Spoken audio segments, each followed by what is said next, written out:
Okay, so I wanted to talk about this issue because I've been looking forward to this event ever since it was announced.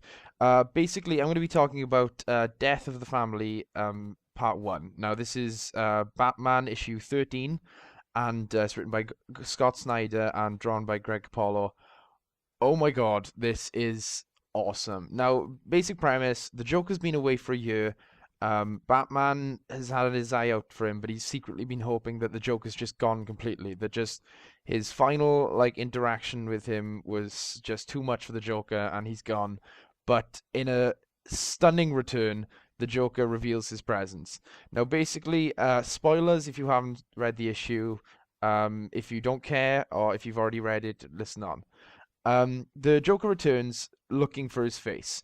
Now, if you didn't know, the Joker has recently the year before he left, the Joker's face was taken off by an insane plastic surgeon, and I think it was a plastic surgeon or it was just a normal surgeon. But basically, some I'm not sure who it was, but some insane person took Joker's face, and it somehow ended up in the police custody.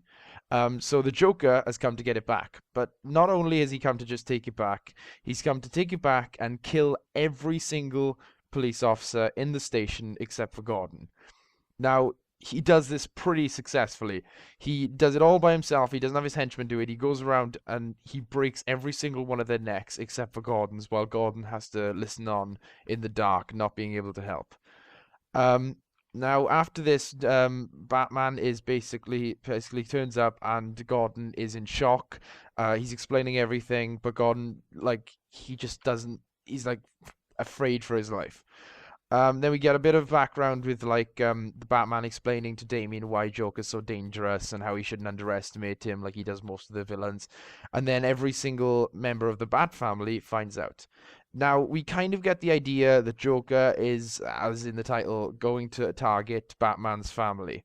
And as we read on, we realize that the Joker is mimicking the first time that he ever attacked in Gotham. He's mimicking his basically origin, and he's got the son of the first guy he's ever killed, and he is using him to broadcast who he's gonna kill next on the station, much like in the Dark Knight the movie. And then at the end he kills him, and the Joker is just really back with a vengeance. Then we get a scene where Batman figures out who he's gonna kill. It's the mayor, and then he realizes that he wasn't actually targeting the mayor. He was targeting everyone else, like all the police officers. So there's I'd say about 25 police officers protecting the mayor, and they all get killed by this chemical. And the chemical trace leads Batman back to Ace Chemicals. Now, this is where I'll talk about my opinion after I've just kind of explained this quickly. Then he goes to Ace Chemicals. He sees Red Hood, who has the voice of the Joker. Batman clearly figures out that it's not the Joker. He gets hit with a giant hammer, trapped in a vat of acid, and then it's revealed that it's actually Harley Quinn wearing the Red Hood, and she talks about how the Joker's changed. He's not himself, and she's really scared. And then we get the last panel, which is basically Joker going after Alfred, and we see that Batman's can't help him because he's stuck in this vat. Now, this issue was extremely compelling. The art, as always, by Capullo was amazing. The Scott Snyder's interpretation of the Joker was worth the wait. It's just completely insane. Like the Joker is at his peak. He's just back with a vengeance. I think that you could honestly pick this up if you've not been reading Batman, if you've been hesitant, if you were a fan of the Joker, or if you're a fan of any Batman villain.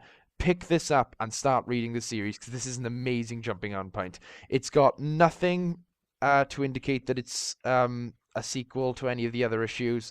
The entire thing is just it takes place it seems to take place a couple of months after the Night of the Owls because everyone's not really mentioning it.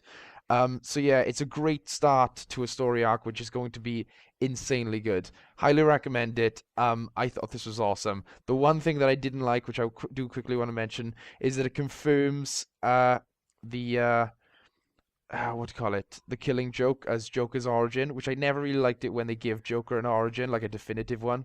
So yeah, that's just my opinion.